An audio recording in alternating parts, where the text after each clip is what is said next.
Alrighty, happy Friday, all the low friction people out there in the world, and today is going to be a bit of a belter.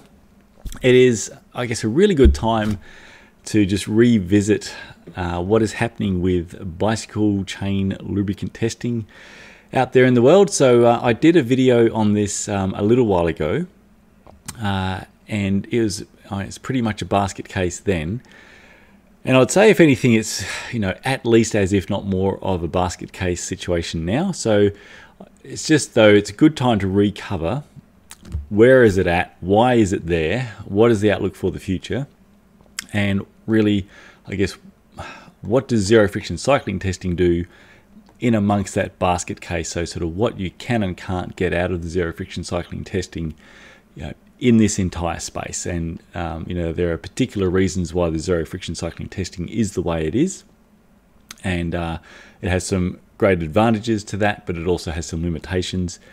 And as Josh Portner recently did a great couple of videos on the Silky Velo, just covering the zero friction testing data, and overall there have been certain updates, and so it's just a really great time to revisit and cover a bunch of stuff. So now, it's a tricky area. There is a bit to cover, and I know how I tend to go when trying to cover a topic that's quite in-depth. I can get a little bit lost in the weeds, repeat some things and so on.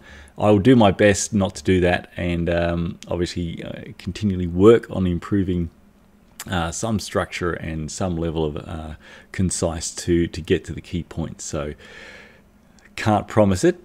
Wish me luck. I'm wishing myself luck. Wish you all luck watching. Let's see how we go.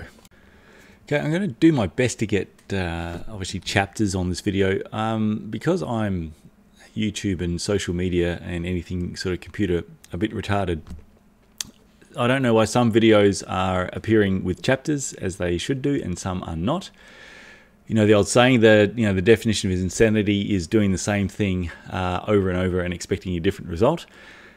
I've got an inverse of that. I do the same thing and I keep getting different results. So it's exciting. I don't know if this first upload will have chapters or not. We will see, but I'll do my best to figure out at the end of this why some uploads are and some uploads are not. I've been doing the same thing and it's been a bit 50-50. This one will kind of need it, so let's hope. But if it uploads, disappears and re-uploads, that's me trying to ensure chapters.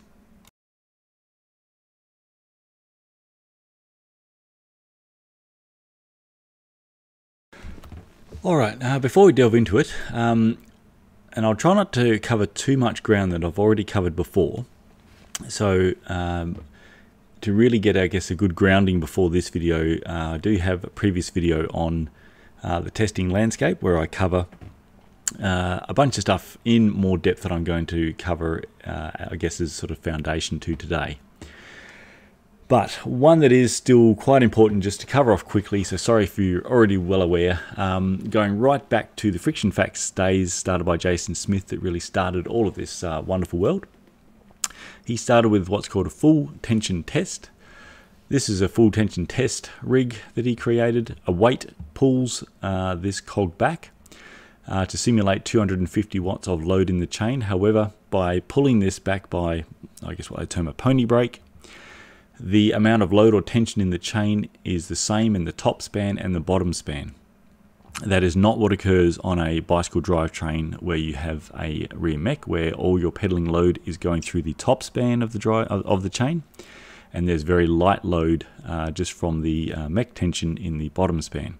Even on track bikes, the huge percentage of the pedaling load tension is obviously all in the top span, or basically all of that. Only the preload tension is in the bottom span, not enough to cause any issues.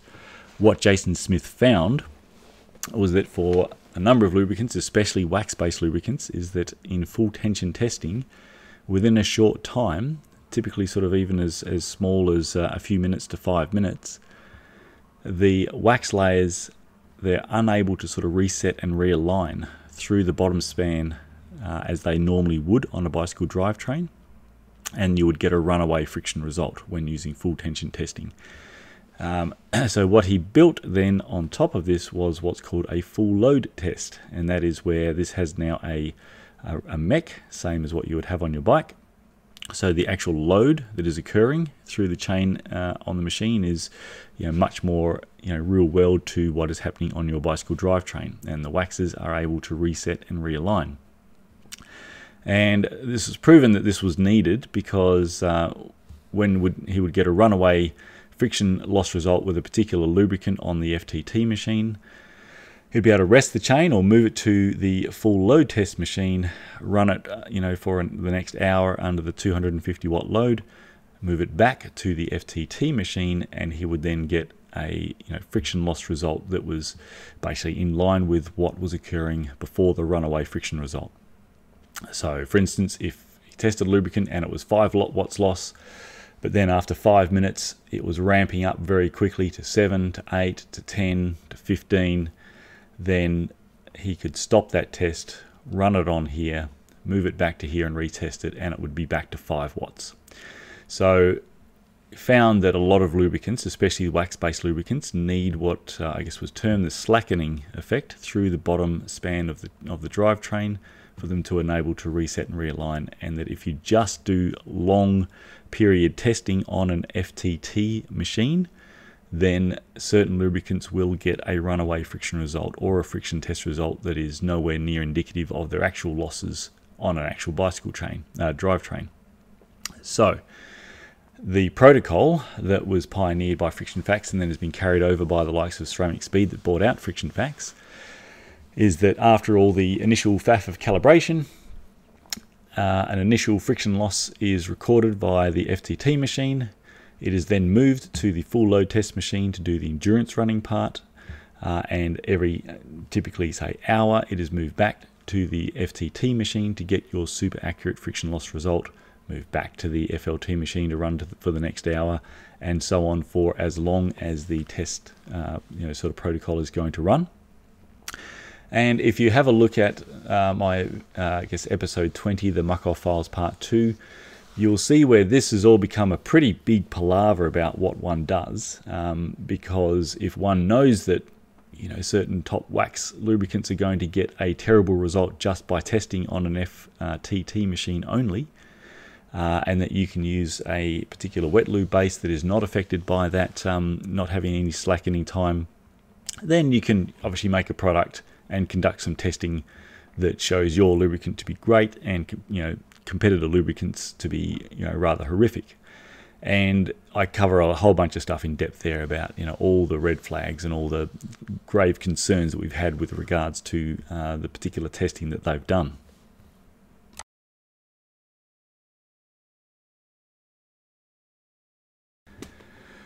Okay, so in the cycling industry, we very unfortunately do not have and are not remotely close to having an actual test standard that governs how bicycle chain lubricant testing should be conducted for things such as its efficiency losses. So that for the existing labs or facilities that are conducting chain lubricant efficiency testing out there, or any potentially that may be looking to enter the space, the lack of a standard it's a pretty big problem. So what we have is we have a number of facilities that are conducting testing, either still currently or in the past, and potentially obviously some will be stepping into the space in the future, and all of those laboratories are going to be, or facilities will be, providing different results for the same lubricant. And this is obviously very, very confusing for anyone looking into what lubricants are the highest performing. So especially if they're racers, or just they simply want to be looking at making sure they're protecting their drivetrains. It's really, really difficult if you're looking at one particular website and they have X results from X test facility, and they show one lubricant to be 4 watts and another lubricant to be 7 watts, and then you have a look at another test and they've got the one that was 7 watts being 5 watts and the one that was 4 watts being 8 watts, and so on. And that's what we really have at the moment. And with a number of different facilities, pretty much what we have is that either obviously the manufacturer that is running that facility, if it is their own, obviously their lubricant always wins. That is to be expected. A large company is not going to spend a huge amount of money on fancy equipment and fancy staff to run that equipment to do a whole bunch of testing and go to market now having proven that they are in fact not as good as their competitors. That would be a really weird marketing strategy. So unsurprisingly, any that are conducted by the actual manufacturer themselves, the manufacturer will always win. What's also been, I guess, not amazing is that there have been a number of times where some, I guess we can really only call them independent facilities that have been contracted to conduct testing. It, to an extent, and I don't know, really if it is strictly this, but to an extent, there's a potential that it's kind of been a pay-to-win type scenario. All right, so what I mean by that is that, really what we see is that the independent test facilities that, X manufacturer has contracted to conduct the testing for them, what we have is that in every single case we see, the manufacturer that's contracting that facility wins the testing. Now again, from a marketing logic perspective, that's always going to be the case. Again, it would be super weird for a manufacturer to spend thousands of euros to contract an independent testing facility to test both their product and a bunch of competitor products. They do not fare as well against some of their competitors, and then they go to market with that material. Obviously that's not going to happen. So either they're just, I guess, fortunate in that the competitors that they are having this facility compare their product against in their testing, that they do win, and that I guess contract with that test facility is all a great result, and they're able to come out with results that they're very happy to go to market with. It could be that maybe they had 10 competitors tested. Perhaps theirs was fourth best. 3 of the competitors that were ahead, who knows? Perhaps they just don't make it onto the final data, because why would you go to market, with that data? Is there any cherry picking of, all right, let's show us versus the other 6 that we did beat? We just don't really know. We have to, because at the end of the day, the contract is going to be between the manufacturer paying the test facility quite a handsome, amount of money to conduct the testing. The manufacturer is that test facility's client, and they will want to have that client, hopefully at the end of the day, happy. So, this is something that, to a degree, I guess we see just with the testing that I do for manufacturers, not all of them go well. So at the end of the day, though, if a manufacturer contracts zero friction cycling for testing, and the result is not as well as they would hope, then the testing is under an NDA, so non-disclosure agreement. So if they're not happy to have that data released, at the end of the day, it's their data. They're paying for a service. They own that service and the outcome of that. If they're not happy to go to market, and if the product doesn't test well, they're typically not going to be, then that data from a private test will not make it onto the open leaderboard. What's making it onto the open leaderboard are private tests where the manufacturer has been happy with the test result and been happy to tear up the NDA and have that data released, or they're tests that I've conducted of my own curiosity, or volition, to either put what is hopefully potentially a great product to the test that might be something that we wish to be able to stock and recommend, or the other side of that is I'm trying to test products that are, I guess, really making the most outlandish claims, and we want to see if they are living up to those claims at all. So that's what, over the last basically 7 years, it's taken, basically 7 years to populate the leaderboard or league table with around sort of nearly 40 test results now. So at the end of the day, there's that similar element with zero friction cycling, that if a test doesn't go as planned, then the paying party is not going to want that data put up there. So I imagine there's going to be a similar degree with that, obviously with other test facilities that are contracted to do testing. And that is why we see that this product that's employed New Motion Labs to do testing, well, their product wins. This product that's employed SurfTech to do the testing, well, their product wins, and so on. So that's, I guess, an important part of the landscape to help sort of understand where we're at the moment.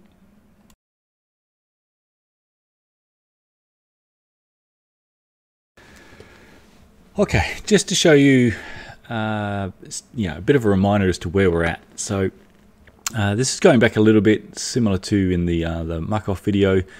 Here's the muck-off launch brochure for their nanotech chain lube, which was the one before Ludicrous AF, and their main sort of thrust of this one was proving how amazing it was versus UFO drip, which just by doing full tension test only, not full load testing and full tension combined as needed, they show that UFO drip increases in losses by over 10 watts in just 4 hours of dry road cycling. So aside from the fact that it's completely illogical that you would notice if you applied UFO drip to your chain, went for a 4-hour road ride, and in that time your chain went from 4 watts to 14 watts, you are going to notice that. And obviously there's a whole bunch of other stuff that's been done to counter that particular I'm going to call it quite maligned testing that was done. But a point here, so what's a bit of fun weirdness here, they've made an entire brochure for the nano chain launch to prove how amazing nano chain is at around 4 watts. Very strangely, in the same brochure they have their own muck-off C3 ceramic dry at a rather astounding, not yet beaten by anything, 2.9 watts. Why isn't the whole launch about that? But having a look at some comparison figures, so Squirt long-lasting dry lube, the bar's just going off the page there. I go down, so here it is. They have Squirt at 8.53 watts loss. If we have a look at testing done by Friction Facts and then what's then ceramic speed, here we can see that Squirt is at basically 4.6 watts. And there's just discrepancies across the board. If we have a look at another one, so Allied contracted a company called ServTech. They've used a different thing again, Squirt at 27.84 versus their own Grax at 26.98. What does that mean? They also had the fun thing of, because they also did full tension testing. Sorry, let me find the line. Full tension testing, so the runaway issue that I explained earlier. So they had UFO initially at 22, but it increased to above 50 watts in 1.4 hours. Again, I'm pretty sure if you applied UFO, went for a ride out in the beautiful sun on the road, and had a 28 watt increase in losses in your chain in just 1.5 hours, you are going to notice that. So there's just a few kind of issues coming up with the watts numbers that we're getting from test labs. And so what's, I guess a bit of a logic fail with all this. A lot of us have power meters nowadays and have done for a long time. And you expect a certain, decent accuracy from your power meter. So your power meter is telling you how much power you are putting out of your little legsies, live within likely a handful or less, probably as accurate as hopefully 1 to 3 watts accuracy most times, out in all differing environments. So you can start your ride at 20 degrees, climb up a mountain that's only 10 degrees at the top, descend down rapidly, sprints, tempo, the whole lot, and you can expect in general some really great accuracy from your power meter. And here we can compare that to what are we seeing out of test facilities that have some pretty darn fancy equipment that are set up specifically to very accurately measure the efficiency losses of the bicycle chain with X lubricant versus Y lubricant. And what we have is an absolute basket case. And so anyone looking at trying to determine which lubricant is actually the fastest or not just comes up against an absolute mess of competing claims from different manufacturers that have used either their own or other test facilities that they've contracted. And it is just like every single, I guess, new test facility that comes in. I didn't even bring up, sorry, on the other one, the Wheel Energy data that Absolute Black used for their Graphene Lube launch, which had lubricants which would say be at 4 watts loss at say 30 minutes very shortly then going up to 9 watts loss, very shortly then coming down to 7 watts loss. How is a lubricant going up and down in its losses like that in a clean lab conditions? So I mean, some of the test results are just, you know, red flags, and how the test labs haven't, I guess, re-looked at the entire process and what's coming out. That's another longer chat, but yeah, overall, it is extremely confusing for anyone looking into that space to go, who on earth do I trust with what the actual losses are for any particular lubricant? Because all of the facilities are providing absolutely wildly different data. And you know, obviously the concern is that, you know, new labs or facilities stepping into the space, because we don't have a test standard to govern what is being done, it is just another set of differing numbers and differing values coming into the picture. So, you know, this landscape, so as things have really, I guess, expanded and widened out since Friction Facts started this, the waters have just become muddier and muddier and muddier instead of getting clearer. And unfortunately, with regards to outright efficiency testing, we are absolutely nowhere with regards to getting an actual governed test standard that, you know, any facility would need to abide to be able to conduct lubricant efficiency testing.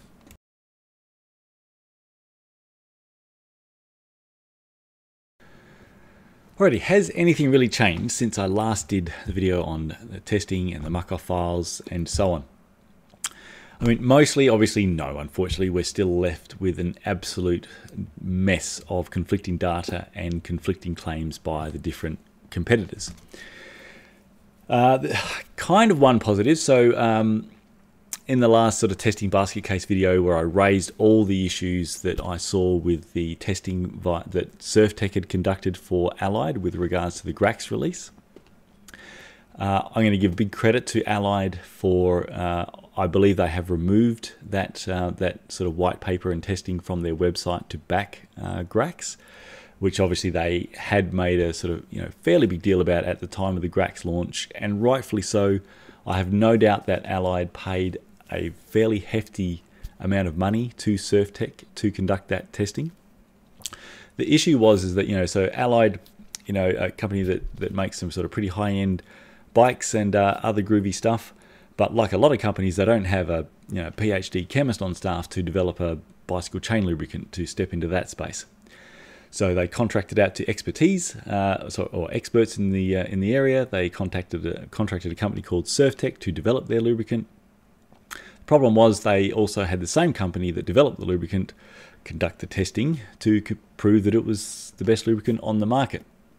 And, you know, in my opinion, the testing conducted by Surftech was an absolute basket case, and it just I cannot believe that the red flags just did not just smack the heads off the people that were conducting the testing. You know, when you have a test that shows a lubricant increasing its friction losses by 28 watts in 1.4 hours in perfect conditions, and that, if that doesn't raise a, like, far out. So I think, you know, it would have been very difficult because obviously Allied would have sunk a fair bit of capital into that, you know, paying for that testing, and then to not be able to use it to back your product, especially when your product has come out on top. I think it deserves some kudos for them to recognize the issues raised, and that, you know, the concerns are pretty big, that to remove that from the website and remove that from sort of, I guess, the marketing on the product, that, you know, shows some integrity. So well done there. With regards to muck-off, so I guess, you know, as if you've been following the channel for sort of any amount of time, you know I've been pretty hard on muck-off because there's just been so many concerns with regards to their testing, and that, you know, my personal belief that all roads have really led to point to the fact that they have deliberately just used full tension testing in a way to show their product to be very high and a key competitor to be very poor, with the full knowledge that the full tension testing is going to be, you know, giving a flawed result, but a flawed result in a way that suits their marketing. There are a whole bunch of questions that have been sent to them over time, and I even managed to get a call with them finally where we hope to discuss that, I wasn't able to discuss that, and again they refused post that call to answer the questions that they said send them through and we'll answer them, and they didn't. And follow up, nothing. So these are questions and concerns that they absolutely have the knowledge and everything they need to be able to easily answer them, and they are not. And so they have not helped allay anything, and hence the fairly harsh muck-off files part 2 video that has really covered what I believe is the extremely concerning behaviour that they've conducted to date with regards to the testing that they use to sort of show their product as number one. They've made some sort of reasonably large changes to, what testing data they display, and have also now employed a company called New Motion Labs as an independent company to also help back their own in-house testing. Let's have a bit of a look at that for fun. Okay, so muck-off seem to have deleted a lot, or just basically removed all the old stuff they had up, and they've got some new stuff up there.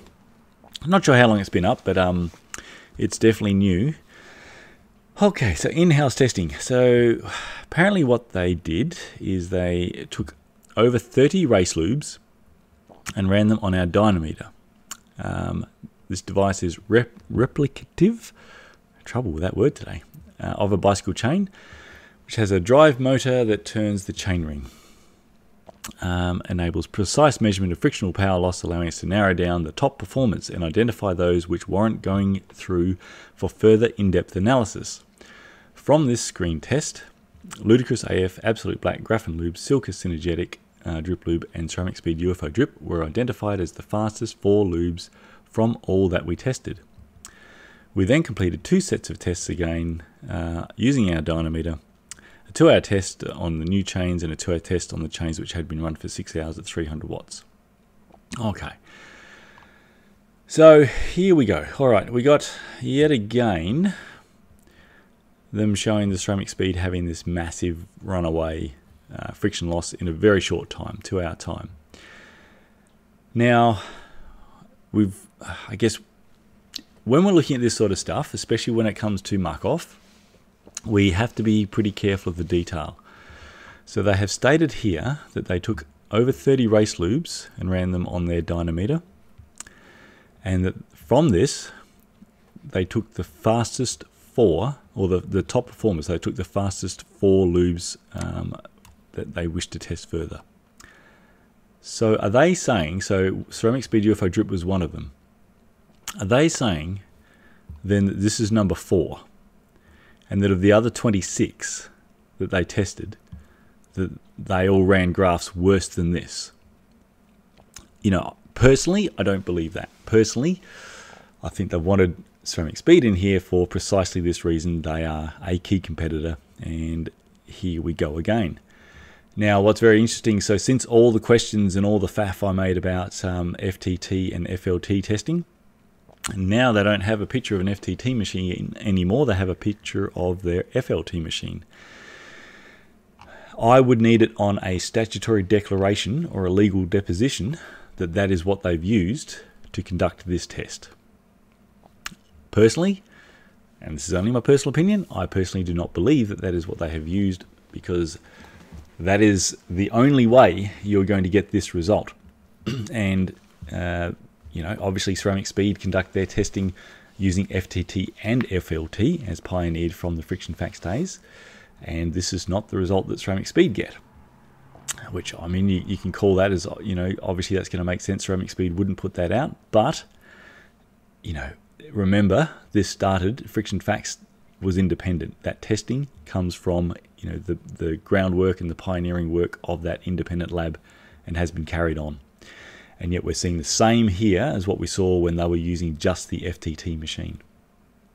So that, for one, is rather interesting to begin with. When this area is so sort of contentious and contested, it's a bit like in the NTC brochure. It really does help if the ducks are in a row. So in that NTC brochure that I showed you before, it didn't make any sense that they have a massive launch for their fastest ever lubricant, being the nano chain lube at the time at 4 watts, and yet in the same brochure they've got their budget C3 ceramic dry at 2.9 watts. Bizarre. And here they're pulling out the top 4 lubricants from the 30 that they've tested, and they're trying to tell us that this was number 4 and the other 26 were worse. Come on. Okay, then they've gone on to a very fancy and apparently very expensive machine for the coefficient of friction, the Tribolab test data. So one to pay attention here, so the Absolute Black Graphene lube is doing overall fairly well. When they have a look at the wear volumes though, so how much has the particular ball worn, it has the highest. Again, it's a duct that's really not in its row whatsoever. You know, on I think they claimed it to be, here we go, a £250,000 machine. If it's able to test the coefficient of friction this accurately, and we have one that's this low, then it is just frankly not going to deliver the highest wear. And that mismatch in the data is not explained in any way that I can see. Okay, they've also provided some data for chains that have come back from the field. That's, I guess as a principle, that's great. I'd love to see more of this done by a number of manufacturers because they're all working with top teams and athletes. So it's not beyond them to put in place good protocols to compare their chains sort of pre and post events. But, what strikes me here is where's the graph in terms of where's the scale? We just, why would you not have that on there? It could return from these things. You've got a bar. I don't know what that is. Is that 5 watts? Is it 4? Is it 15? And similarly with the first graph there, it's just odd that some do and some don't. What's the scale? Is that 1 watt? Is that 10 watts? It's just like, why would you not have that on there? I really do not understand. Okay, and lastly, really on this one, so just the overall efficiency across all loads and cadences. I'm not sure what that means precisely, but this is where they have used New Motion Labs. So at least we have a scale here, which is good. But again, if we go to the New Motion Labs website, so they are offering independent testing. So now we can see that is a full tension test type machine, and we don't have, so there's no detail on their test protocol. So I do not know at all what the run times are on that machine and whether or not that would be causing the same issues that we've seen just sort of time immemorial on just using full tension testing. Okay, so it's possible that my concerns previously with regards to Markov testing have been incorrect, but I really don't think so. And if you do watch the Markov files, especially I guess episode 2 really is the one to watch, where I outlay all the concerns in detail and why, and the discussions with Markov. It's really a pretty strong case against, and as such, I carry over concerns with regards to the integrity for the new, and what I would really be looking for with the new to help allay any concerns being carried over would be for all ducks to be in a row, and they are not. It is possible that, were they willing to actually answer those basic questions on even, say, the new data, they could explain those ducks not being in a row and they would sort of line up nicely for me. But unfortunately, I don't think that is going to happen anytime soon. They don't need to explain it to me, obviously. So it's awkward, or maybe take some effort for them, or they can't, so they're not going to. I've given up trying to chase them on having further discussions around what's going on there. So, that's kind of where we're at, just redata on that side. So I'm going to, I guess, now discuss a little bit with what we have, say, from the ceramic speed testing side, because it's important, I think, to understand, I guess, not only why I've got, the concerns with regards to Markov test data, and obviously the test data landscape overall being a basket case, and why I place, in general, a lot of confidence, or basically at the moment I have 100% confidence in the testing data from ceramic speed. So even though obviously they're not independent, it's important to understand, I guess, A, little bit of the journeys to where we are now, B, what they're doing now, and C, what sits behind my confidence in them at this time.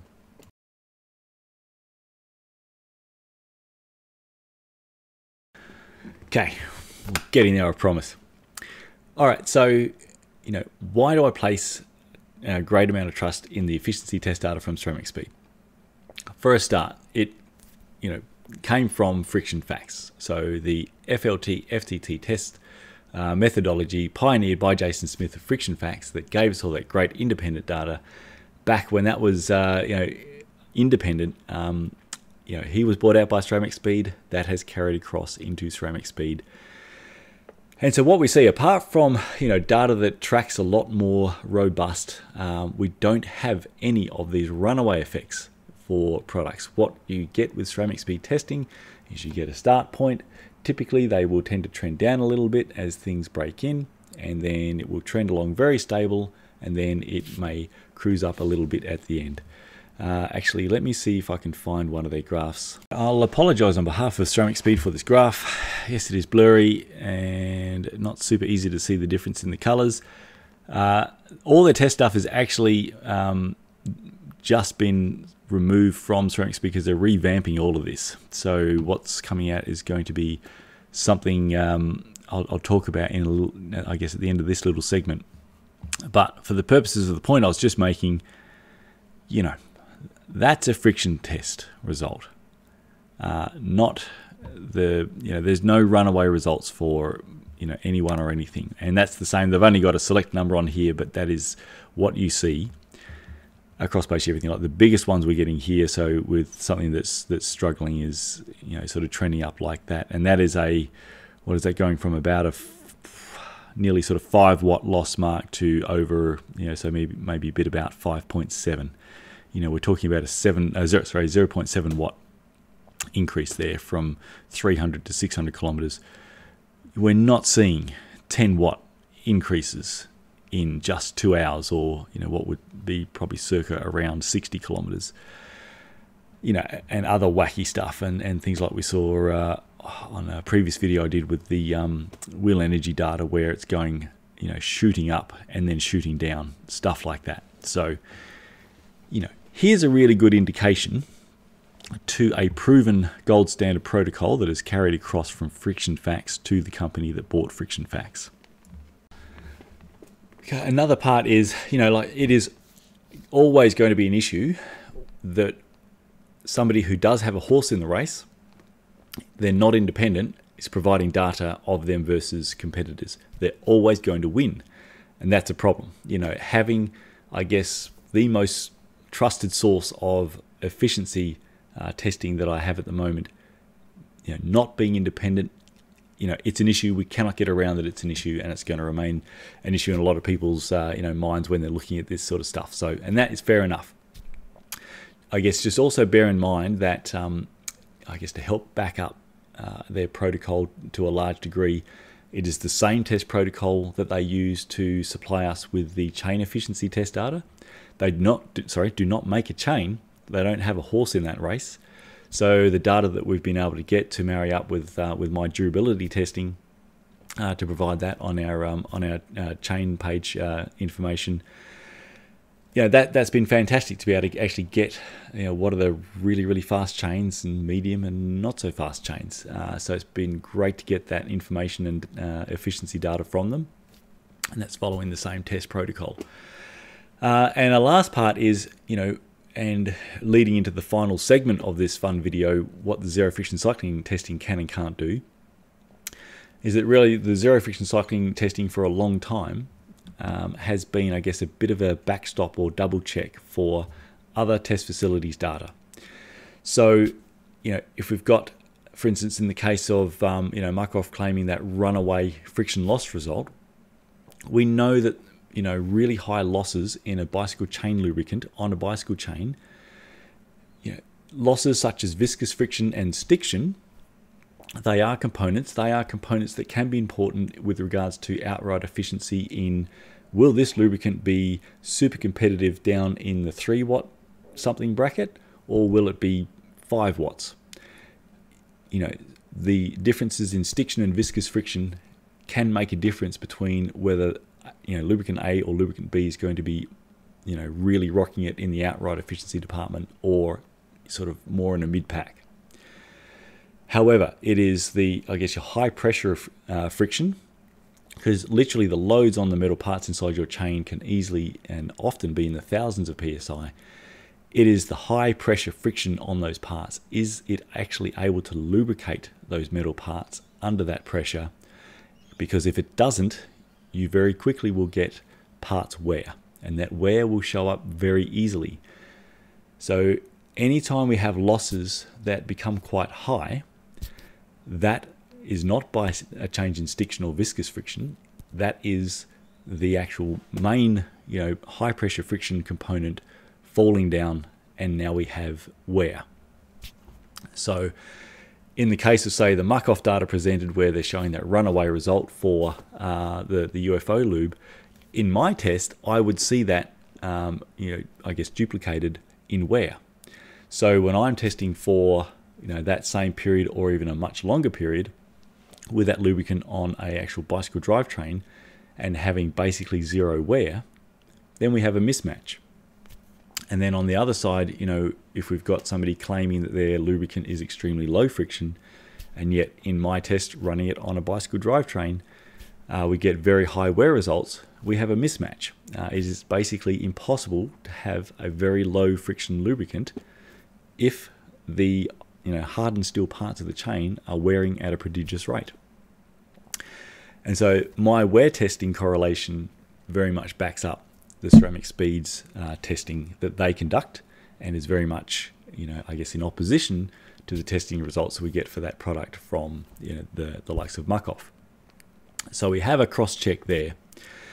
And also, as I was saying, with regards to chain efficiency. So we've got a few things that, and we're talking now over a very long period of time and a lot of thought and a lot of investigation and a lot of chats, where I am extremely comfortable with the efficiency test data for obviously both chains and lubricants that we attained from Ceramic Speed. As best as I can tell, they are the best efficiency data that we can get.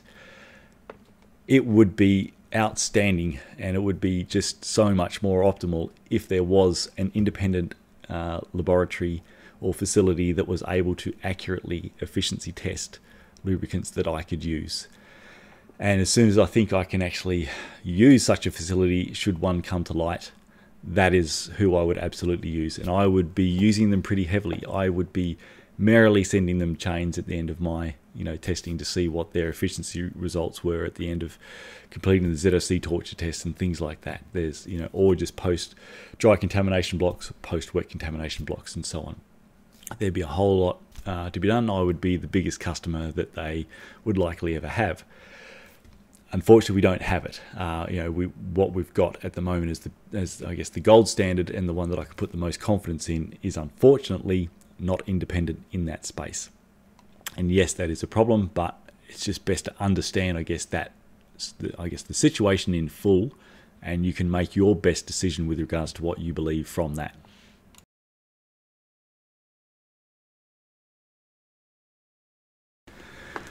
Right, so circling back to what can the zero friction cycling testing do and not do, and why. So hopefully by this point it has become just supremely clear why I did not go down the path of outright efficiency testing. Aside from the fact that that test methodology is completely different and very time consuming in a different way, I'll give you a for instance. So the calibration that Ceramic Speed do prior to doing an efficiency test is, in the old days, actually used to have a test chain that was able to be used for quite a lot of tests. These days it cannot. There are a number of products where the additives in there is extremely difficult to perfectly clean those additives out of the micro fissures in the chain metal and things like that. So a new chain is used now in every test. They need known calibration values to ensure that everything is as it should be. So the test chains are always the same model. It's basically Duras 11 speed. The tests are perfectly prepped. They are then prepped with their UFO and a 13-hour test run.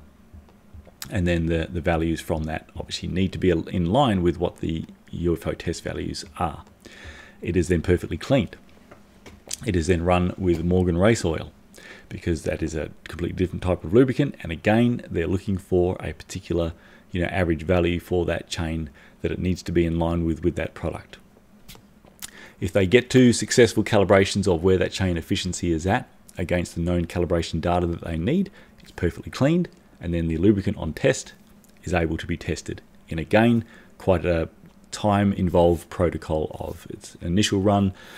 So you've got an efficiency check to begin with. It's moved to the FLT machine. It is brought back to the FTT machine after 20 minutes for an efficiency check. It is moved back to the FLT machine, onto the FTT machine at 1 hour to get the next check, and then basically hourly after that for up to 15 hours. That is very, very labor intensive.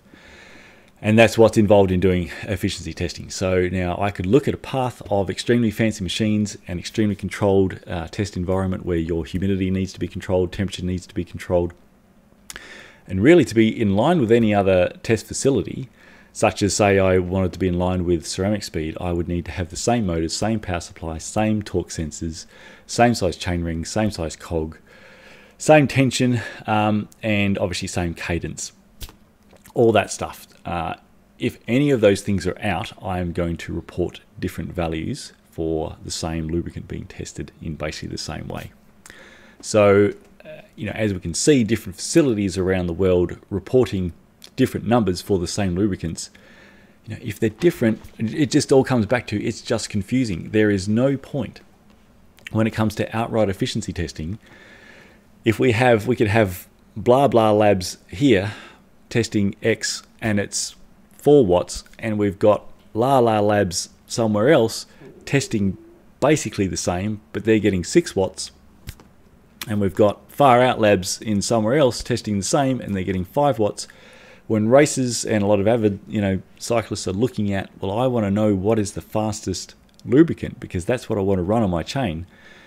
These variances, it's just a nightmare. And so literally until there is a standard that governs absolutely everything, such that testing can be conducted in different facilities around the world and get the same results for the same lubricant, stepping into that space and providing just a set of data that conflicts with other facilities' data, that provides nothing. That just provides more mud into the water and not clarity. So that is really, I guess, a summation of the main points as to why I did not go down outright efficiency testing, why the zero friction cycling testing is wear correlation based. Now there are advantages and disadvantages to that, of course. Okay, so the advantages is that it's very robust. It's a pretty blunt tool. So we don't have, extremely tight variance control, where we've been tracking now. Initially, I thought it would be sort of potentially up to plus or minus 10%. We've pretty much tracked now for really the last 7 years within a band of plus or minus 5%. So yeah, that's still relatively blunt, but the gaps between the top performers and the medium and the not good performers, it's so much greater than that we are able to ascertain what bracket a lubricant is in very easily.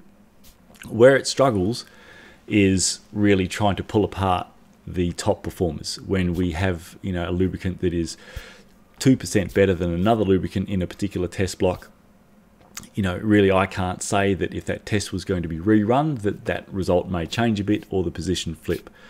Again, all of my tests obviously need a new chain. There are variances even from one chain to another. That is something that ceramic speeds see a lot. It is something that even in the friction facts days they used to see a lot. And one of the services they used to offer were batch testing of chains so that teams knew which were the hot chains for racing and the not as hot chains for training. So we can't control batch differences and so on, which is going to add some of the variance into the testing, and then there's the actual test itself, which will introduce some variance. But we're tracking sort of plus minus 5% variance total, which has been, for a fairly blunt tool, very, very useful for obviously what we're trying to do. The other, I guess, big part is that if we have two products that test extremely close, let's say they return basically, near 0% result in the test block 1, I can't say which one of those lubricants is going to be potentially really fast or just fast or medium fast, because my wear correlation testing cannot pick up obviously viscous losses or stiction losses, which do have an impact in the outright efficiency of a lubricant. They are what are going to take it from being fast to really fast or just medium fast. If there's not really any wear occurring or very, very low wear, so the actual high pressure friction performance, which is the dominant part, if that is all performing great, what is going to separate them in terms of outright efficiency is very likely just going to be the minor parts, which are the stiction and viscous friction. Now they can change a bit. Obviously if you've got a very light oil versus a motor oil, then stiction and viscous friction are going to be a pretty big deal in terms of the outright efficiency between those two products.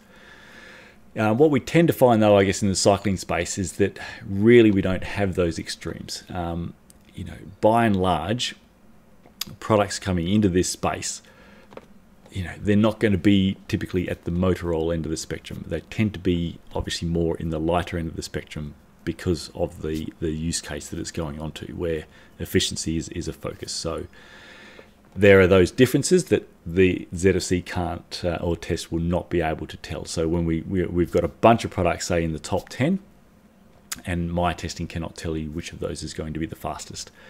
I can tell you that they're all fantastic products, but whether it's 5 watt, 4 watt, 3.5 watt, or 3 watt, we don't know. That is where at this stage we rely on, was unfortunately not an independent player in the space to give us the best data that we can on those products. What it does do, so as I mentioned before, it is really the back check for a lot of other testing, because there's not really any getting around the fact that the wear is going to show up that lubricant's performance. If we have high wear of hardened steel parts of a chain, it just flat out cannot be a high performing low friction product. There's just not really any way around the physics of that. And what we see between the test blocks, as we start with the initial clean block 1 and move to dry contamination block 2, for instance, what we often see is a fairly good result in block 1, and then a real high jump in the wear rate in the block 2. So we already, I guess, have a baseline on what the lubricant is doing in block 1. And then if we see quite a dramatic change of that in block 2, we know for a fact that the change in the wear rate has come from the contamination that's been added. So for that to occur, we know for a fact that that lubricant has absorbed that contamination and it has become part of the lubricant. So the wear rate that we see in the block 2 is really obviously very indicative with regards to how much contamination that product absorbed or did not absorb. That is going to determine whether or not that product returns a 2% or a 5% wear rate in block 2, or an 80% or 100+% wear rate in block 2. And that's what we see on the league table data.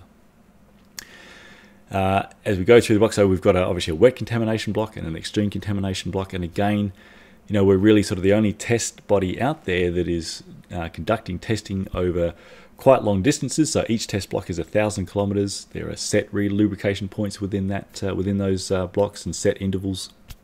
But really, we're the only test that is running tests up to say 6,000 kilometers long if it gets all the way to the end of test block 6. That also includes dry contamination and also includes the wet contamination. And tracking what's happening with the wear rates as we go through the clean and contamination blocks, we get a great insight into how that lubricant is going to perform, in the varying conditions. So basically all the other testing that you see from any of the other test facilities, that are basically out there, that is all clean lab based. So a lubricant being fast for a couple of hours on a test machine in a clean lab or a clean facility is one thing. What if you ride mountain bike? What if you ride gravel? What if you ride in the wet? What happens to one lubricant or another? It varies quite wildly, and that again is something that we see and that is highlighted through the ZFC testing. So the wear correlation based testing, it's a blunt tool, but it gives us a lot of great information that the other test facilities are not, as well as back checking what other test facilities are sort of providing in the space. And so I won't go on again, this will be way long enough by now. If you want to know more about the zero friction cycling testing and what it can and can't do, I do have a video that shows, it shows the contamination addition, the full test protocol. You can get that from a link on the lubricant test page. So all the information is there, and again, that is not something that is often present with other test facilities, and it generally should be, so that if one wants to dive into the sort of the deep weeds on exactly what how the protocol works, and sort of any issues or limitations, or what it does and does not do, then to me that all the testing stuff should be open, and you've got that with the zero friction cycling testing, and hopefully if you have a bit of a look, you'll get even a more deeper understanding as to what that main test will and will not do for us in the knowledge that we're all trying to ascertain. And so yeah, finally, I guess the other part. So aside from the fact, and we'll wrap this up with, and let me just put a break in here just in case I stuff this up.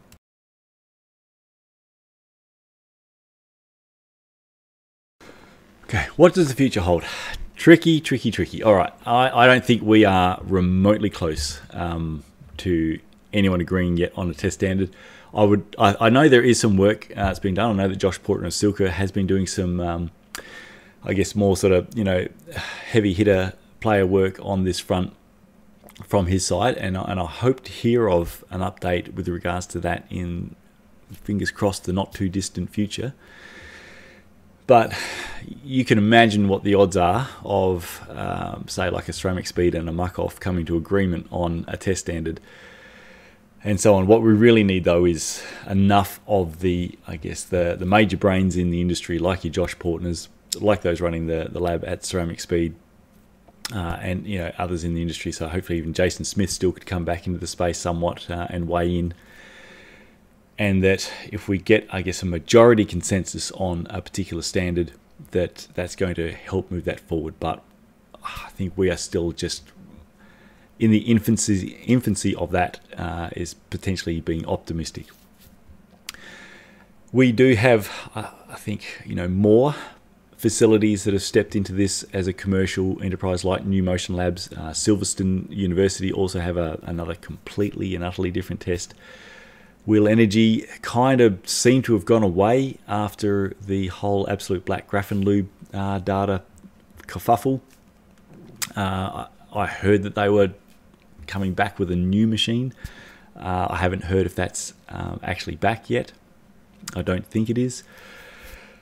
And so, what's tricky, and the other part of, I guess, where zero friction cycling is different, is that it is really, really hard to make any viable revenue or margin on testing. So the zero friction cycling testing main test is not cheap at all, and yet I reckon I would make maybe $5 an hour on that. It is just so labor intensive to conduct a main test, go through the data with the client, and all the stuff that's involved with that. So the zero friction cycling model was from the outset to have the one part, which is the testing, which is really mostly going to be running at loss, especially obviously the testing I'm doing on my own volition.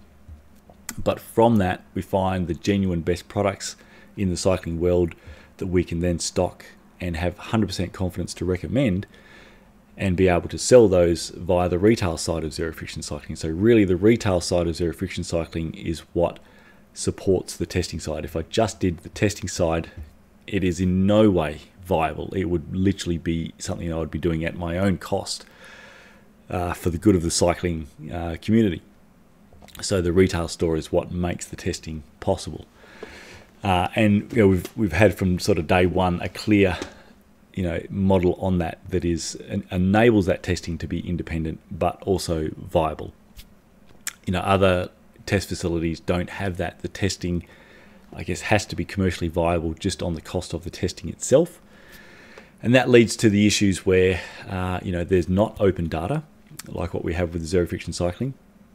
The manufacturer or clients looking to book with that test facility are needing to pay a hefty sum, not only to have their own product tested, but also ex-competitors tested so that they have something comparative to go to market with. And that costs them a fair bit of money. And, and as we've seen at the end of the day, despite this independent testing, it's been pay to win every time. So, you know, there's still those massive issues, and the fact that the actual watts losses results are all over the place and just make no sense at all to anyone who's actually looking at, you know, the test results and which product might they be going with.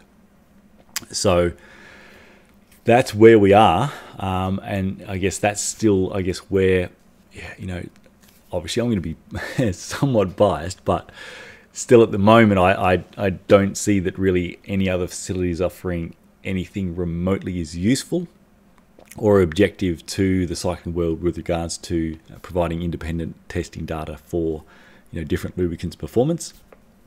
And that yes, outright efficiency data for products when I can get it is not from an independent source, but it's the sort of best I can get at this time until we can get an actual independent facility testing in an extremely accurate manner, like we have that trust coming through from Friction Facts to what's happening in the Show Me Speed Denmark research lab. So we have a bit of fun still to go, but with a bit of luck. Sorry, I had to have a quick cut there. I just noticed it went over an hour long, so I'm so sorry. What I need is Josh Portner to watch this video and then please redo it on Silcavello in about 20 minutes.